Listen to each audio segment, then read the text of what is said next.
Umaga po, Kuya Mike. Magandang araw po sa Mike inyo, lang. boss. Thank you, thank you. Ay, salamat at meron kang oras. Alam ko napaka-busy mo, no, sa everyday na ginagawa mo. At kumusta na? Happy New Year! Happy New Year po sa lahat po ng nakikinig din po at nanonood po sa inyo. Thank you, ha. Well, anong plano mo? Alam mo, itong mga nakaraang araw, itong nakaraang taon ay talagang, at mga nakaraang panahon, napaka-active mo talaga sa pagmomonitor, pagbabantay sa ating pamahalaan, yung mga pasaway sa ating gobyerno, sa loob at labas ng gobyerno. Maganda yan, at least nalalaman ng taong bayan sa buong mundo ang mga nangyayari. So anong plano mo ngayon, bagong taon 2021? Ano to, itutuloy mo ba ito? Or mas lalo pang titindi ang mga pagbabantay mo? Actually po, ang plano ko lang talaga matulog lang sa 2021. Kaya lang hindi ko talaga tumitigil si Leni Robredo sa pagsasalita eh. Alam nyo, hindi ko naman sa ginugustong bumanat. Kaya lang talagang medyo yung mga oposisyon medyo wala talaga sa hulog pagka kaya minsan nagiinit ulo ko pagdating sa ganyan. Well, tulad ko nga itong bagong taon na, ang saya-saya ng bagong taon natin, nagdidiwang tayo, tapos may biglang babanat siya. Minsan nakakainis lang din kasi alam nyo naman si Pangulong Duterte kahit bakasyon wala akong tigil yan, nakakatrabaho, di ba po? Right. Tapos biglang may hirit na. Alam mo namang wala sa hulog yung hirit, basta makahirit lang. Kaya tayo minsan nagiinit talaga. Pero okay lang yan. Alam mo naman, partner, na asahan natin 2021, ito ay papunta tayo sa political season dahil next year, election na. Presidential pa ito. So lalong dadami ang pasaway, maniwala ka. Pero yung ibang mga pasaway dyan, alam mo naman, sa Pilipinas, ang good or bad is still publicity. So kahit na talagang mali, basta gusto lang nila ay makilala, mapag-usapan, alam mo naman yung recall ng name pag-election. So asahan na natin ng marami pa at madumi pang mga usapan sa issue ng politika, Banat, sa ngayong taong ito. Po. Yes, boss. Yun po. So sa tingin mo, everyday itong ginagawa mo halos, di ba? Or morning, iba yung morning, iba yata yung afternoon na program mo. So anong gagawin mo? Daily lang ulit ito or dadagdagan mo pa ng panahon dahil sa marami kang gagawin, maraming babantayan? Actually po, daily po talaga ang aking pag-live sa YouTube po. Araw-araw po yan, 12:30 ng madaling araw. Kasi yung kinikater din po natin yung mga nakatira sa ibang bansa. So araw-araw po yan. Pero at the same time, pagka meron tayo mga may interview na politiko, tayo ng gabi din kung kailan sila po pwede. Tama yun, kasi nga ang iba yung oras natin kaysa Europe at Middle East o lalo sa Amerika. So kailangan talaga yung gising sila, may mga gano'n. Kaya sakripisyo, madaling araw. Or kaya hapon. Pag hapon dito, umaga naman sa Europe at saka sa Middle East. No? Kaya lang pag hapon naman dito, ay madaling araw pa sa Amerika at Canada. So medyo mahirap talaga mag-adjust Anyway, basta nasa social media naman yan, anumang oras at nag-subscribe sila, madali naman nilang makita at malalaman kung ano talaga ang nangyayari. Pero partner, ang dami mong followers at maraming mga OFW at mga nasa abroad talaga ang nakaabang sa'yo sa mga ginagawa mo. Dahil alam nyo talaga, ang mga OFW natin, mga Pilipino sa ibang bansa, sabi ko sila sa news Kaya lang pagka nanonood sila ng mga minsan, di naman lahat karamihan sa mga traditional media talaga. Alam naman natin, it's either sensationalized o di kaya may batikos sa gobyerno kahit minsan talagang wala na sa lugar. Alam naman natin yan. Kaya sabi ko sila makarinig ng totoong balita. Ang atin lang naman po pinapakita natin yung both sides. Kasi kita lang naman sa traditional media, kadalasan dyan, chap-chap lang yung video ng isang tao, ng isang politiko. Sinusubukan natin kuhanan yung buong sinabi niya. Yun yung ating kinokomento. So, tuwan-tuwa naman din sila dahil siyempre nakikita nila yung totoong istorya at yung buong kwento po. Actually, marami sa kanilang tagahanga nyo po. Wala akong biro ito. Lagi nilang sinasabi na binabanggit niya yung kayo bilang sinasuggest nila. Ba, i-guess mo naman si ganito. Sabi ko, mahirap po kasi nasa ibang stasyon ako. Nasa ibaw rin kayo stasyon. Kaya lang sabi ko nga, makinig na lang kayo doon. Maganda ang kanyang mga komentos na sabi ko. Kayo po yun. Kaya lang nung medyo na-discourage lang, nung medyo pumasok yung isang vlogger na medyo alam naman natin hindi gusto nung iba. Ay, sabi nga ho nila, marami ho silang mga, ewan ko, marami ho silang mga membro nyo po na nanonood dito, sabi ko. Well, tuloy lang. Pero alam mo, nabanggit mo yung tungkol dun sa ibang mga media. Alam mo naman, ayoko nang banggitin kung sino. Pero may mga business interest kasi yan eh. Alam mo naman, sponsor ang nasusunod yan eh. Pagka yung malalaking mga negosyante tinamaan, mag-hold ng sponsor yan. Babagsak yung industriya. Yan yung masakit na katotohanan eh. Di katulad dito sa ginagawa mo sa social media na talagang ikaw nakakapag-decide. Walang pwedeng makialam sa'yo. Yung mga nasa media talaga, kahit na gusto, ano man ang gusto nilang gawin, pero kung walang go signal yung mga boss at matasagasaan ng interest ng mga boss nila, talaga wala silang magagawa. Dahil business ang umiiral. Yeah, although mayroong news, pero business ang priority nila. Income, in other words, partner. Actually, Kuya Mike, sa totoo lang, na-experience namin yan twice. Una, nung si Mocha nasa isang istasyon, hindi ko na lang babanggit eh. Okay. Nung binanatan niya si Madam Lenny Robredo, abahoy, agad tinawagan nung may-ari at talagang pinigil ho yung kanyang programa, which is ang lakas na nung time na yun. Tapos pangalawa din ho, nung kami naman nung sumama na ako sa kanya sa isa pang radio station, ganun din. May isang politiko, may isang negosyante na alam naman natin may hawak na mga politiko. Binanggit niya yung sabi, wag mong babanatan ito, wag mong babanatan ito, wag mo. Sabi ko kung ganun din pala, edi gagawa na lang ako sarili. Yun doon ho nagsimula ho yung Banat by Live. Kasi nga po, sabi ko, ba't naman ganito? Kung pipigilan nyo at pipigilan nyo lang din, tapos kung sino lang, alam naman natin sa Pilipinas yung mga negosyante, yung tinatawag nating oligarch, may kanya-kanya ho silang batang politiko. Kung pipigilan, napakahirap po. Ang dami hong mapipigilan dyan. Ang dami hong hindi mo pwedeng banatan. Di ba ho? Yun lang sabi ko, kaya doon nagsimula yung Banat by Life. Sabi ko, I will be independent. And to be independent, you have to somehow earn a little. So, kaya ako inilagay sa YouTube. Para at least, sabi ko nga kahit at least doon, kung kumikita man, sila ang nagpoponto, taong bayan. Hindi ang mga politiko. So wala akong kailangang, wag mong banatan to, wag mong banatan si ganito, wag mong banatan yan. Ang hirap po yung ganun. Totoo yan. Yun yung mga dahil actually maraming bumabatikos. Ako nababasa ko rin yung mga comment na ganyan na bakit yung kabilang istasyon, kabilang network, ganun-ganun ang ginagawa. Kasi nga, hindi naman nila aaminin kung bakit nila ginagawa yun. Kasi nga may business interest yan eh. May mga policy ang kanilang network na ito talaga ang dapat mo lang gawin. Actually, may mga network yan talagang scripted eh.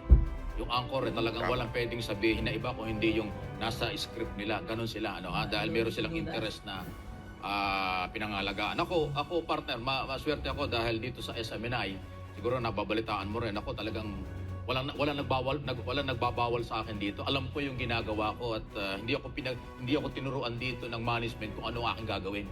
Walang ipinagbawal sa akin dito. Kahit sino.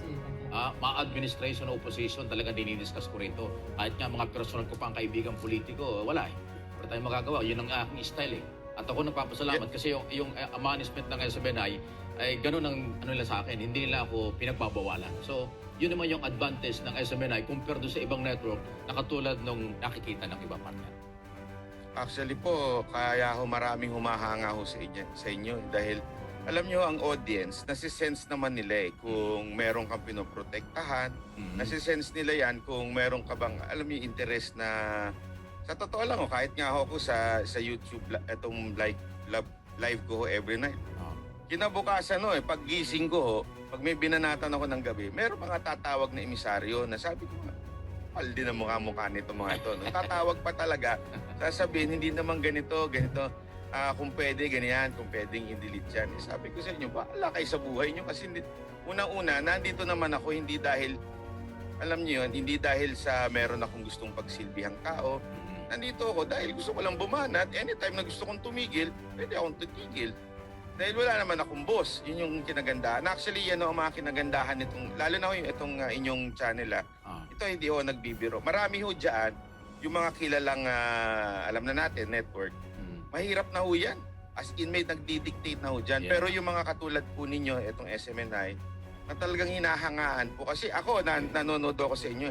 Tama ko yung sinabi nyo, hindi lang oposisyon ang inyong binabanatan.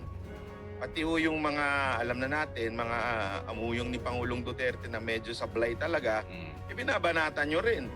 Kaya ho sila natutuwa kasi alam naman natin yung tao, hindi naman yan, hindi yan yung basta pag sinabi mo maniniwala sila. Kaya nga yan ang kinagandahan ng social media. They can respond na, ito, hindi, malabo naman to sinabi mo, ganito, ganito. So doon pala, takot ka na. Kasi, sandali, oo nga, alam nila na merong akong boss na pinoprotektahan.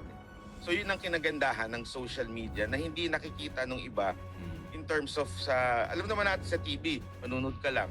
Pag pinanood mo, okay, paniniwalaan mo lang kahit wala ka ng komento, di ba? Hindi mo na mabigay yung komento.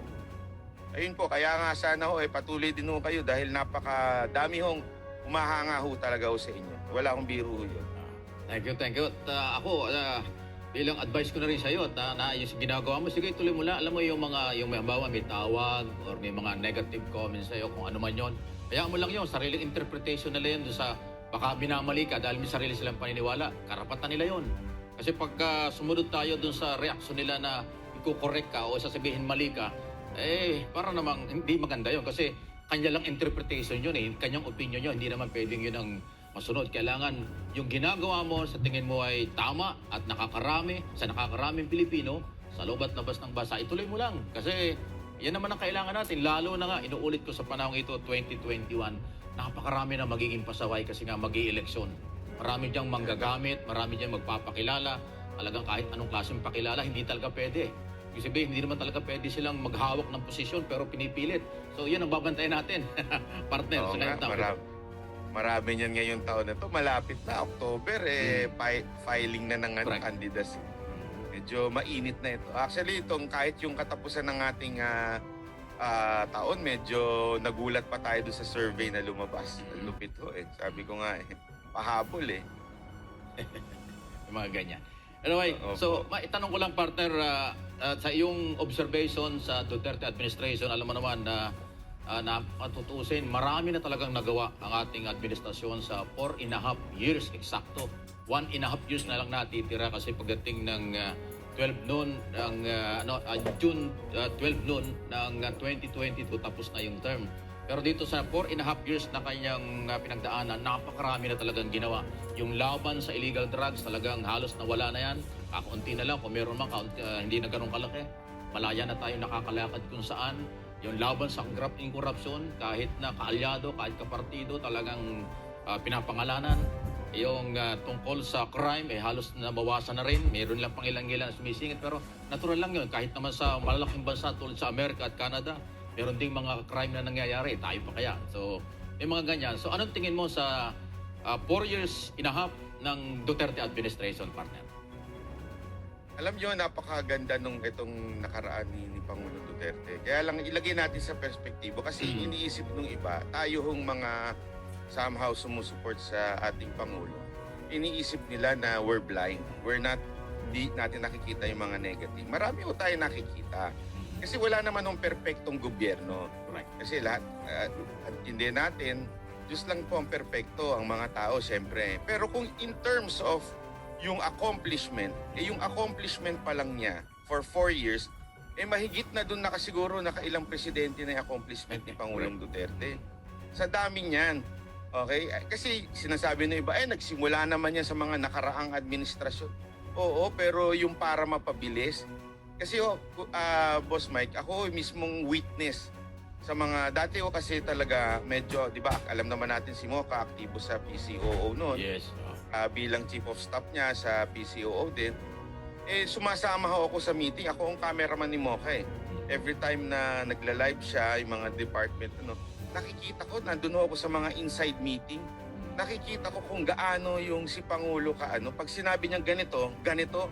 So yung mga secretary, ganun din ang ginagawa. Katulad nila Mark Villar, nila Sec Tugade, makikita mo yung bilis ng galaw nila Sila kasi, ayaw nilang mapahiya sa Pangulo. Yun yung kinagandahan nun. Oo, hindi yan perfecto. Dahil sabi nyo nga, di ba, itong kay Sec Mark, yung sa Skyway. Oo. Pero hindi man yun perfecto, pero alam niyo yun. Nakalimutan lang yun. Oo, malamang sa tingin ko lang, baka ngayon ayusin na kaagad 'yun Oh, correct. o bukas, di ba? Sa atin nung mga nakarang administrasyon, pag talagang may nasira, may na ganito, abutin talaga ng siyam-siyam bago maayos 'yun. Kita naman ho natin 'yun eh. At ito talagang yung kay Pangulong Duterte, iba yung determinasyon niya. Alam nyo, Kuya Mike, nakasama po kasi ako sa 2016 election. Ako po kasi ang manager ng Mocha Girls, pati si Mocha. Yes. So kita ko ho yung kita ko yung battle cry ni Presidente, yung mga gusto niya. Kasi lahat ng speech nun, isipin nyo, nandun ho kami, napapakinggan namin. So nakikita ko yung puso niya. Ngayon, hindi sumasablay man, okay, may sumasablay man sa kanyang administrasyon, tanggal kagad. Kasi sa totoo lang ho, ang dami na ho naming nakasama nung kampanya na ngayon wala na. Bakit to? Kasi tinanggal eh. Alam niyo ho, yung nakakagulat, parang, Mr. President, tatanggalin mo ito? Ito yung kasama natin mula noong 2016. Lahat ng kampanya nagpagod ito. Pero yun ang una niyang mga tinanggal. Nakakagulat. Sabi ko nga, ito yung presidente talagang walang pakialam. Kahit kaibigan niya, pag nakaw at saka may konting bulong-bulungan, tinatanggal naman niya talaga. Tama. Yun yung yun yung isa sa dahilan kung bakit consistent yung support ng taong bayan. May mga cabinet secretary pa yan, may mga yosek, kung ano-ano mga posisyon na talagang tinatanggal niya. Kung hindi man tinanggal, pinagre-resign dahil sa may mga problema sila. Yun ang magandang ginawa ng Pangulo dahil kaya yung ating mga kababayan dito at sa abroad, hindi talaga bumibitaw. Nandyan talaga. Kita mo naman yung nakaraang survey, 91%. Hindi nangyayari yan sa nakaraang administration. Mula pa kay Marcos hanggang Aquino, walang nakakuha ng 91%. Hanggang 75 lang yata ang nakuha ng araw, pero wala. So talagang matindi yung support ng taong bayan. Opo, actually ho, yung sa totoo lang yung pag number 1 ho ni Madam Mayor Sara Duterte sa survey, it only reflects na yung kay Pangulo, gusto nila. Kaya gusto nilang magpatuloy yung ganito. Kasi alam naman natin, di ba, si Mayor Sara, tuwing hindi na makatakbo si Mayor Rodrigo Duterte sa Davao, siya ang pumapalit. Yes. Di ba, siya ang nagiging mayor.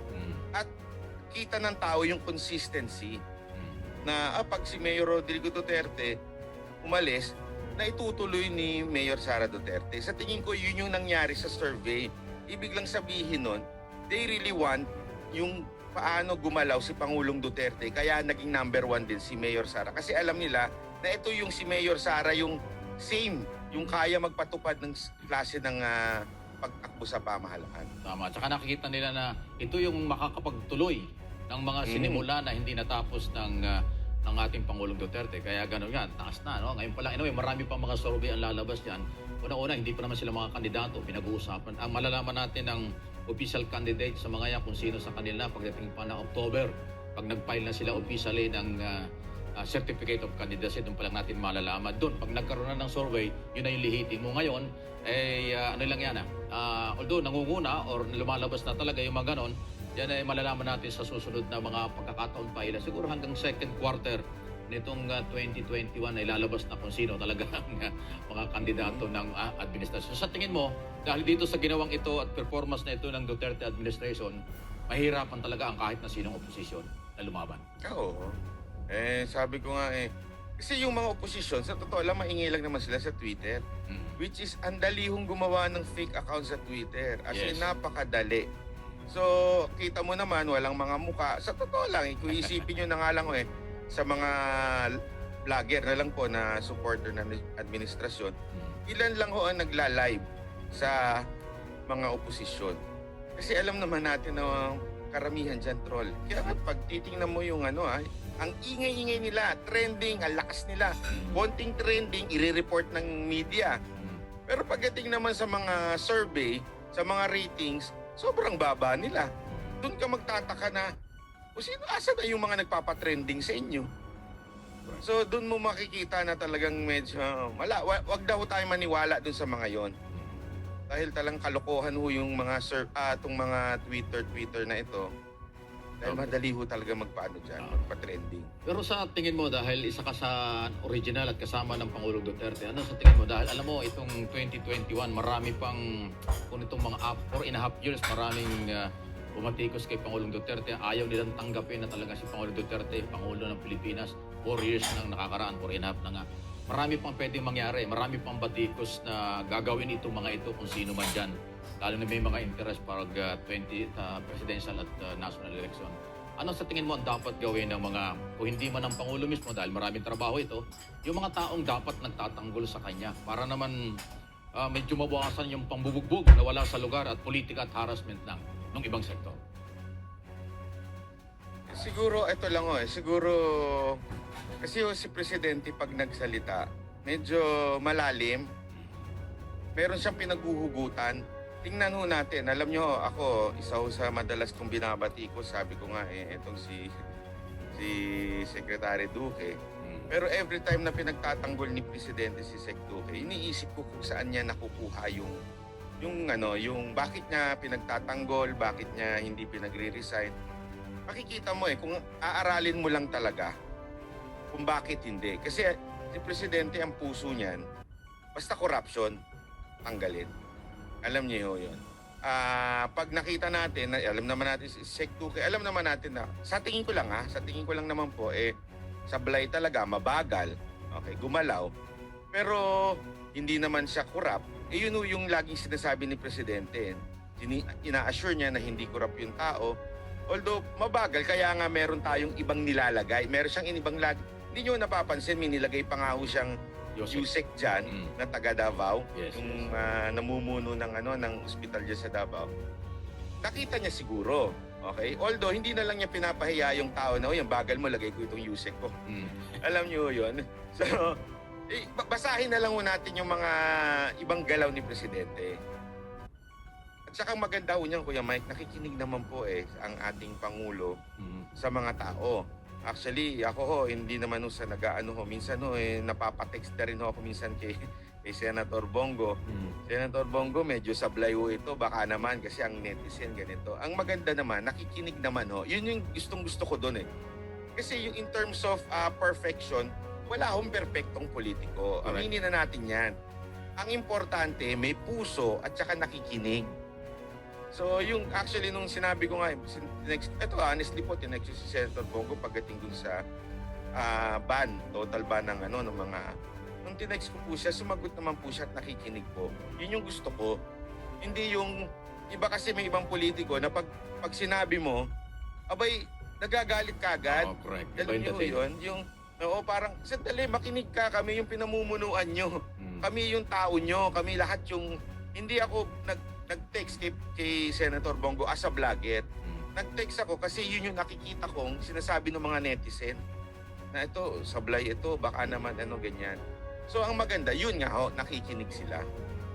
Totoo yun. At saka alam mo, malaking nabanggit mo yan kay si Senator Bongo. Napakalaking tulong niya dahil nga malalim yung kanyang relasyon ng Pangulong Duterte. Talagang kahit anong oras nagkikita at nag-uusap sila at nire-respeto nila ang isa't isa.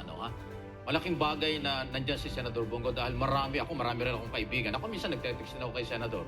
Marami tayong kaibigan din na may mga binabanggit pero pag pinarating lang kay Senator Bongo, nakakarating sa Pangulo at nagkakaroon ng aksyon. Alam mo ba partner, pati mga politiko tulad ng mga senador, congressman, dumadaan pa kay Senator Bongo yan. Huwag naman sila magtatampo, hindi ko nababanggitin ang pangalan.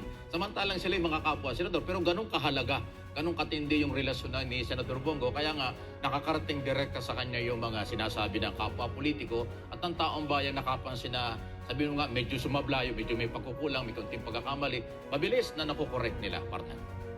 At saka sobrang, alam nyo meron na ako mga kilalang empleyado ni Senator Bongo dati. Ayaw na kasi sa sobrang pagod. Sobrang sipag kasi Senator Bongo. Sabi nga nila, huling natutulog yan at unang nagigising yan kesa sa kanila. Talagang sobrang grabe daw magtrabaho yan, kaliwat kanan. At saka ako, experience namin talaga ni Mocha pagdating ko. Kasi si Mocha kapag nag-text yan na tumingi ng tulong kay Senator Bongo tungkol sa mga OFW, grabe yung tulong nila. Tinututukan, hindi ho ito lumalabas sa social media. As in, hindi yung, sige, tutulong kami, post mo naman. Walang ganon. Talagang tutulong lang sila. Tapos, after mong mai-refer yung tao na yon, ifa-follow up yun ng tao ni Senator Bongo. na hindi na namin alam, beyond our knowledge na tinutuloy-tuloy nila yung pagtulong. Grabe ho talaga yung tulong na ginagawa ni Senator Bongo. Sabi ko nga kung wala siguro si Senator Bongo dyan sa tabi ni Presidente, marami nang nakalusot. Oo nga, correct. Marami nang nakalusot, marami nang hindi natulungan. Kasi alam naman natin, bawat Presidente may humaharang eh. Yes. Alam niyo, yung bago makarating kay Presidente, may haharang. Correct. As bago mo masabi, eto, hindi ho, diretso. Diretso talaga kay Pangulo kung ano yung ano. Iba yung tandem ni Senator Bongo at ni Pangulong Duterte. Oo, mabilis talaga, ano? Minsan binibiro ko nga, parang mas mabilis pa si Senador Bongo at yung kanyang mga staff kaysa Bureau of Fire Protection kung may sunog. Ayo. Hindi pa tapos yung sunog, nandoon na siya. Di ba? Oo nga eh. Actually, ang biroan nga ho nila, kung gusto nyo makilala si Senator Bongo, sunugin nyo ho yung bahay niyo. Joke lang po yun ha. Pero ganun ho kasi si Senator Bongo, kinabukasan na andun na. Yan na nga. Oo. Kasi yung mga taong nakapaligid doon sa kanya, nagbibideo sa kanya, kilala ko ho yung iba doon karamihan doon sa kanila, talagang sabi na grabe naman. Walang holiday kay Senator Bongo. Kahit linggo nagtatrabaho sila. So yan. At saka, Ganun ho yun. balita ko nga, hindi, gusto niyo bago matulog, kailangan kumpleto yung report. Yung bago siya matulog, alam niya kung ano nangyari. Tapos pagising, kailangan makatanggap ulit ng mga report mula sa mga tao.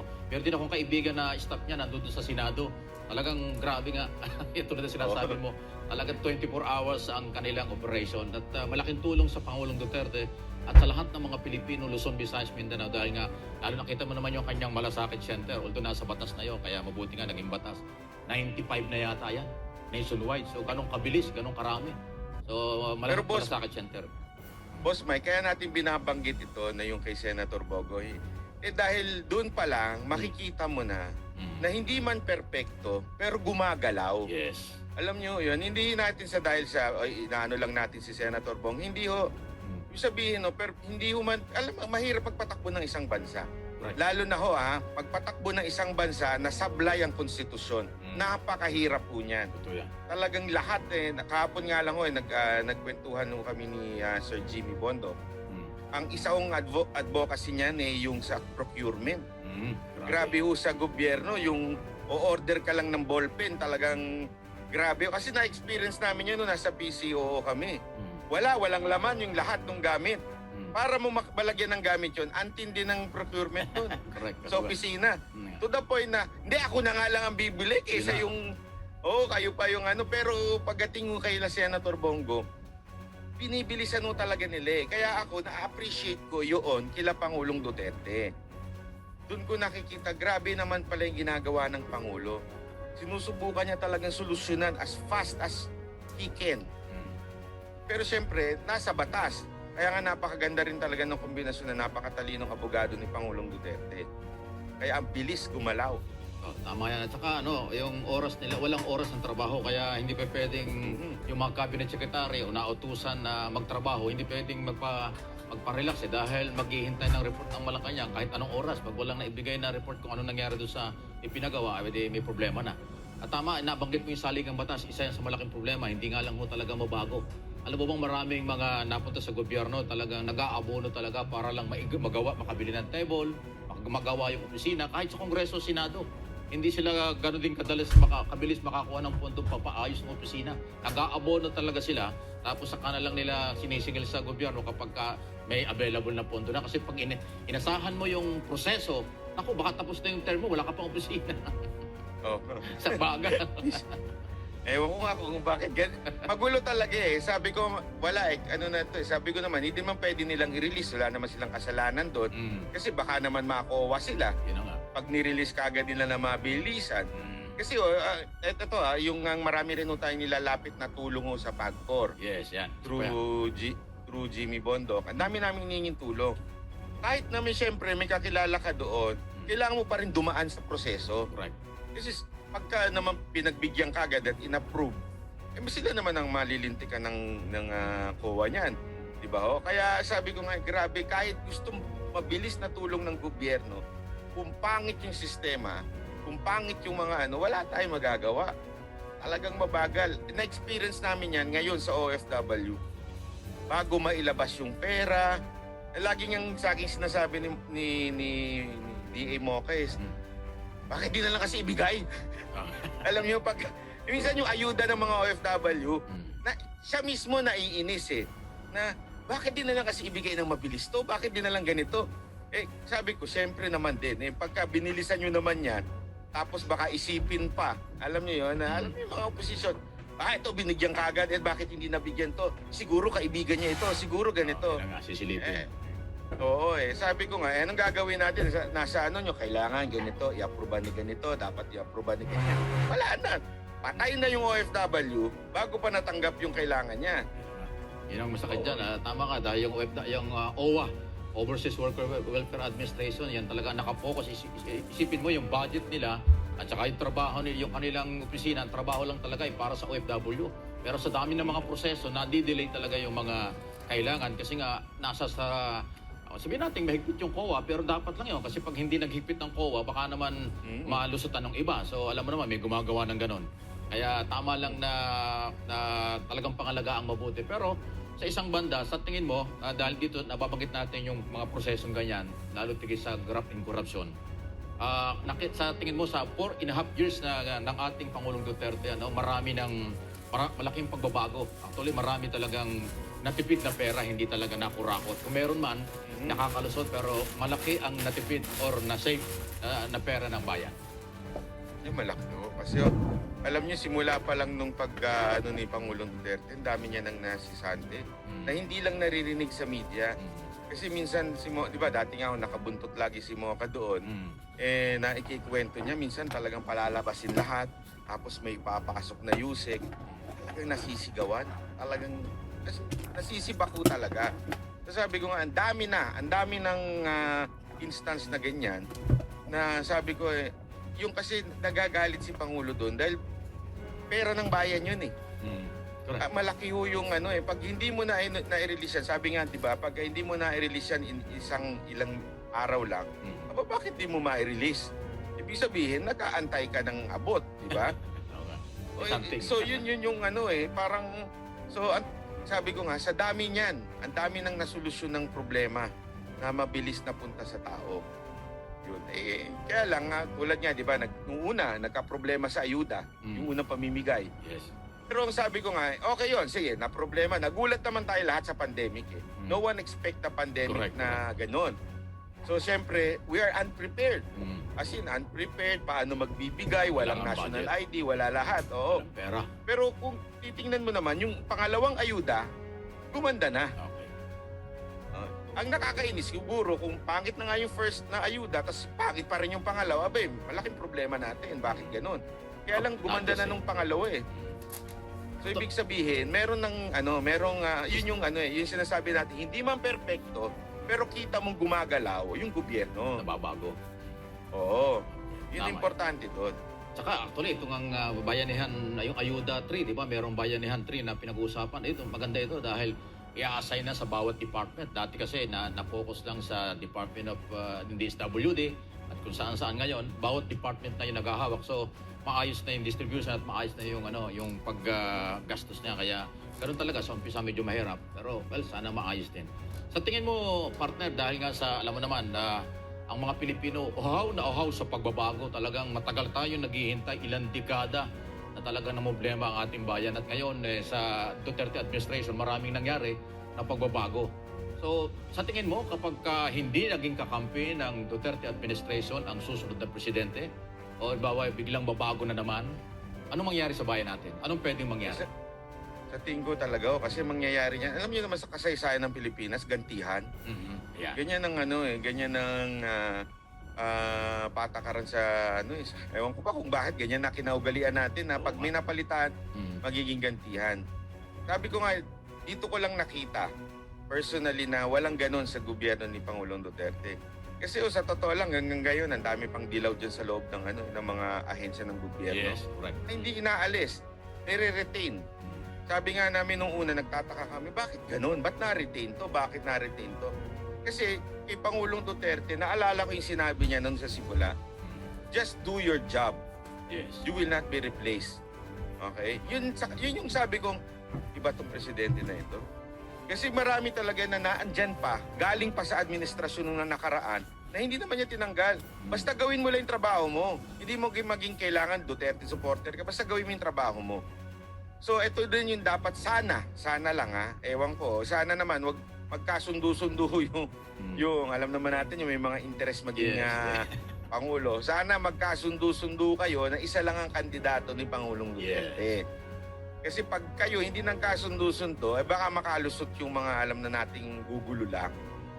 Alam niyo yun? Kasi kailangan talaga. Ang dami ang mangyayari nito, sigurado ako pag ang oposisyon na naupo na Pangulo, iimbestigahan. Kesa na ipagpatuloy yung mga sinimulan sa bill, iimbestigahan. Walang katapusang investigasyon yan. Ano nangyari? Ito na nga lang sa Senado natin, di ba? Pagkaalam naman nating oposisyon. Kailangan kasi nilang pumapil sa media. Kailangan nilang makita sa media. Awareness kasi. Alam naman natin sa Pilipinas, hindi naman pagalingan o patalinuhan. Sa Pilipinas, papogian. Publicity lang, So siyempre, paano ka popogi kung hindi ka hihirit? Kung hindi magiging controversial yung sasabihin mo at banat mo sa gobyerno, wala mangyayari. So kailangan nilang pumapil. So yun ang sana lang mga kababayan natin magkaisa sa isang kandidato na sa tingin natin magpapatuloy. Yun lang ang akin magpapatuloy ng itong nasimulan. Correct. Kasi nabanggit mo yung tungkol sa mga kandidato, marami kasi kaya palagay ko medyo sasakit din ang ulo dito ng Pangulo sa pagpili kasi nga ngayon pa lang may mga ilan na yung pangalan lumalabas o hindi naman nagdi-declare pero posibleng iisang grupo sila Ibig sabihin, puro lahat sila maging kandidato ng administration so medyo mahirap talaga mamili. Kaya dapat dito ang malaman, hindi lang yung pagsusuri ng Malacanang kundi yung taong bayan na kayang ituloy at dapat nilang ipagpatuloy yung mga maaaring hindi matatapos na sinimulan kasi kung magpapalit ng kulay na naman ang pupwesto sa gobyerno, baka nga hindi lang investigasyon baka ipatigil pa itong nasimulan ay sayang naman. Napakaraming unfinished business pa na dapat ituloy after 2022, di ba partner? Kasi lalo na nga yung mga subway, sabi ko nga, magsisimula yung partial operation next year ata. Pero kaya lang, pagka nagsimula na naman tong political season natin, tapos napalitan yan, baka mamaya hindi subway ang magawa dyan at hindi matapos, masayang lang yung hukay. Di ba? Sayang. Yung mula din sa may Quezon City, sa may Quirino yan, hanggang Pasay, yung subway na yan At saka yung isang magandang project na sisimulan din, ang ganda-ganda yan, yung Cavite at Bataan, dadaan ng koridor, isipin mo. Yung taga Cavite, hindi ka na dadaan ng Metro Manila, diretso ka na ng koridor, Bataan na, taga Bataan, diretso ka na ng Cavite, isang mahabang tulay. Di ba? Ang ganda nun pag nagawa yun. Kaya sana huwag yung matigil lang dahil sa politika kung sino man. Dapat suportahan natin lahat yun dahil mapapabilis na yung magdudugtong na yung South at saka Central Luzon na hindi dadaan ng Metro Manila. So napakagandang project. Maganda. Actually, itong palang Skyway na ito, pag natapos na ito, laking bagay dito yung Skyway 3. Correct. Kasi di na sila yung mga galing South, di na dadaan ng EDSA. Di na dadaan ng C5, di ba? Dire-diretso na doon. Malaking tulong. At saka isipin mo, from Makati hanggang Bonifacio, Balintawak, 15 hanggang 16 minutes lang. Napakabilis. Samantalang kung mag-e-edge ka, Makati to Quezon City, dalawang oras yan. So, di ba? Natapos na yung programa ninyo ng pakikinig Hindi pa sila nakarating. Hindi pa. Kaya yung pakikinig sa'yo mabuti madaling araw yun. Pag nagsubaybay sa'yo, layo na narating nila, ikaw pa rin ang pinapakinggan dahil sa social media, sa tindi ng traffic. Well, so... alam kong busy ka, kung puyat ka, So, salamat partner sa oras. Siguro sa mga susunod na mga pagkakataon na may oras tayo, may oras ka, pwede ulit tayong mag-ugnayan kasi isa naman ang layunin natin. Tulungan ang gobyernong ito para sa bayan, wala nang iba. Walang nagsabi sa atin yan na tulungan natin sila. Voluntary natin ginagawa ito para sa ating lahat. Iba partner. Alam mo talaga Kuya Mike kasi pagod na yung tao. Yes. Pagod na yung tao sa magtiis. Lang sa alam mo yung pangit na administrasyon na hindi mo maintindihan kung ginagawa. Tayo as bilang mga vlogger, pinupush lang natin ito, gumalaw ka. Hindi naman natin gustong bumanat dahil gusto lang natin bumanat Gusto natin silang ma-push. Yun yung importante doon. Kaya marami pong salamat at kung ano man yung inyong text, i-message lang po ako. It's a privilege sa akin po na mag-guest po sa inyo. Alert from system UI server. Low battery. Dahil Hindi man nga tayo nagkita. Alert from ComApple battery monitor. Low battery. Yung mga ginagawa ay para sa lahat. So malaking bagay yan. Ano? At ako ay nagpapasalamat din sa oras na pinagkaloob mo kahit alam kong busy ka. At alam kong magpapatuloy, marami pang aabangan ang iyong mga followers, ang ating mga kabayan dito at sa abroad. Alam ko napakalakas ng programa mong yan. Ano? Kaya sige lang, good luck at Happy New Year, partner. Ay, Happy New Year po. Salamat po. Thank you. Thanks for watching this video. Don't forget to like,